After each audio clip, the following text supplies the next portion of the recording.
E aí, gente, tudo bem? Nossa terceira aula de conteúdo aqui. Essa aula vai ser muito importante porque ela é o último passo para a gente conseguir começar a formular nossas frases. De antemão, eu queria já pedir desculpa pelo eventual barulho que o meu cachorro possa fazer. Ele está aqui do meu lado. Ele não sai de perto, então ele pode fazer algum barulho aí, mas não vai atrapalhar ninguém nem nada não, tá bom? Então, voltando ao raciocínio, esse vai ser o último passo para a gente conseguir formular as nossas frases de forma mais completa, a gente vai conseguir se comunicar de forma muito mais eficiente, conseguir incluir dados na nossa frase, incluir informações. Claro que a pronúncia a gente ainda não treinou muito, isso é uma coisa que a gente vai treinar, mas na escrita e pelo menos de olhar as frases e ler as frases, vocês já vão estar bem preparadas aí para fazer as coisas no geral, tá bom? Assim, essa aula é a que tem o conteúdo mais difícil das aulas, de todas as aulas até agora. Mas não é nenhum bicho de sete cabeças, não é nada muito complexo, não. É só porque é uma, como é que eu posso dizer, uma regra com muita exceção, entendeu? Até agora que as coisas eram bem concretas, bem sólidas, mas essas preposições que a gente vai mostrar daqui a pouco, elas têm muitas exceções, o que torna a compreensão delas um pouco mais difícil. Mas, mesmo assim, com o uso e com o tempo que a gente vai ter, eu tenho certeza que vocês vão pegar o jeito delas.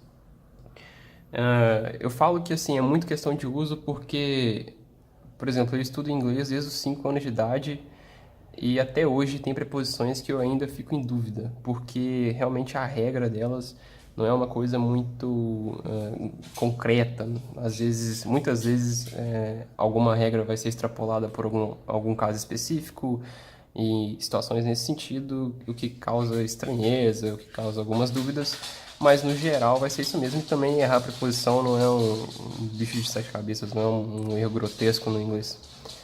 Tudo bem? Então, dito isso, podemos começar então. Acho que já dei todos os recados aqui. Então vamos lá. Preposição de tempo e lugar. Esse é o assunto da aula.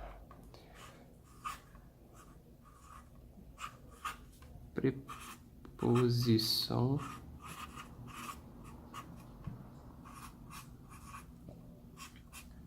de tempo e lugar. A gente vai estudar as três principais, gente. A gente vai estudar as que mais a gente usa para descrever as coisas, a que mais a gente usa para elaborar as coisas. Então, vamos lá. Vamos para elas. Quais são as três preposições principais aqui? O in,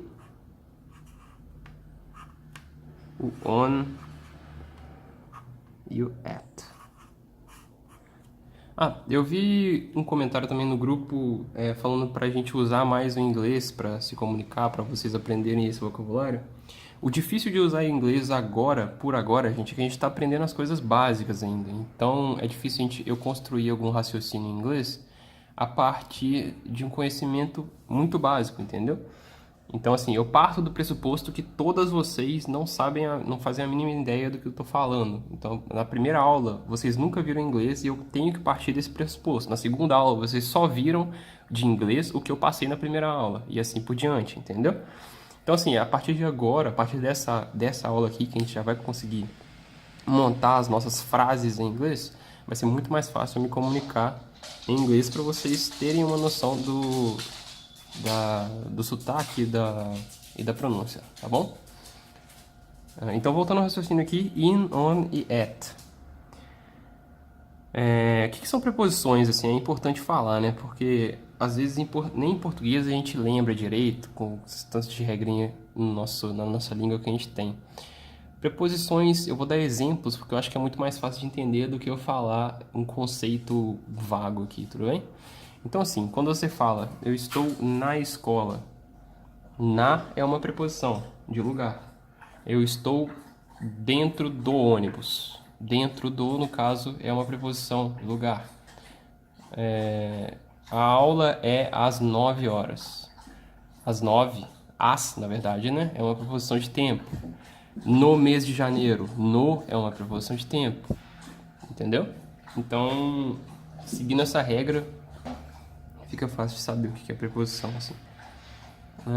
Então vamos lá. In, on e at. A primeira coisa que a gente tem que saber para nossa preposição de lugar, para facilitar o nosso uso da preposição de lugar, é você entender os conceitos literais do in, on e at. In significa dentro. Se fosse uma tradução livre, né? Uma tradução livre de contexto. On seria sobre. E at seria no. O problema é que essas traduções literais, essas traduções livres dessas palavras, elas variam muito, porque essas são palavras muito usadas no inglês. Então, in pode significar dentro, como pode significar, em alguns casos, no.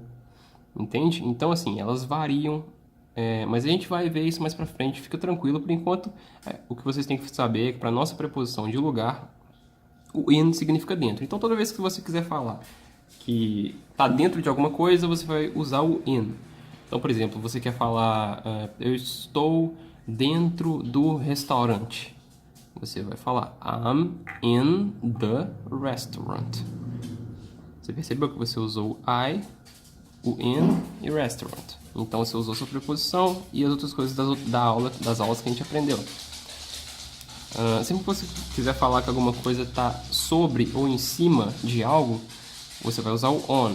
Então, aquela frase famosa em inglês, the book is on the table, você usa para falar que o livro está sobre a mesa, está em cima da mesa, certo?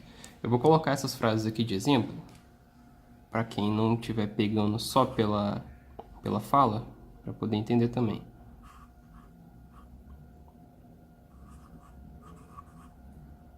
I am in the restaurant.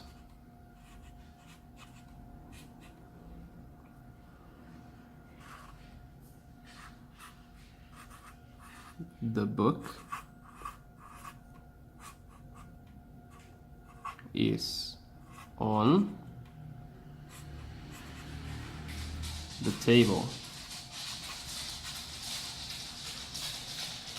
A gente consegue identificar os elementos aqui, gente, que a gente já estudou. O primeiro elemento dessa frase aqui é um pronome pessoal, que a gente estudou lá no comecinho na primeira aula a gente viu os pronomes pessoais. O I, o you, he, she, it, they e o we. O I é o nosso pronome pessoal.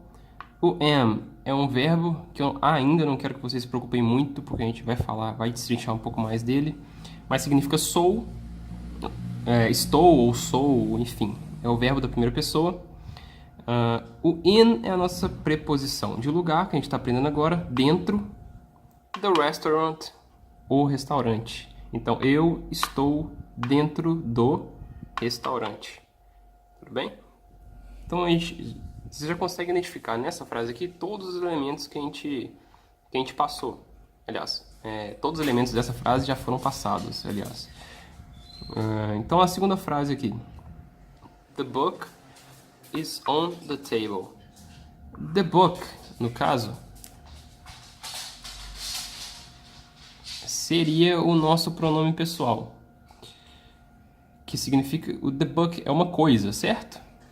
Então ele poderia ser substituído pelo it aqui, assim, né? Então o nosso pronome pessoal it, no caso, vira the book. Is, que é um verbo também, que eu ainda não quero que vocês se preocupem muito, porque a gente vai falar. Então, the book is, que é está. On, que é a nossa preposição de tempo. The table, que é a mesa. Então, o livro está sobre a mesa. Tudo bem? Então, muito, muito fácil, muito simples. O on sobre, o in dentro de e at no. Então, quando você quer falar, eu estou na escola, por exemplo, você vai usar o at. Vou escrever a frase aqui. I am at school. O I é o nosso pronome pessoal. O am é o verbo que eu falei com vocês que eu ainda não quero que vocês se preocupem muito. O at é o nosso pronome, a nossa preposição de tempo, desculpa. E school é a nossa preposição de lugar, aliás, de tempo e lugar. E school é o lugar, certo? School significa escola. Então, eu estou na escola. Essa é a tradução literal que a gente vai usar para lugares, gente. Para lugares é o que a gente vai usar.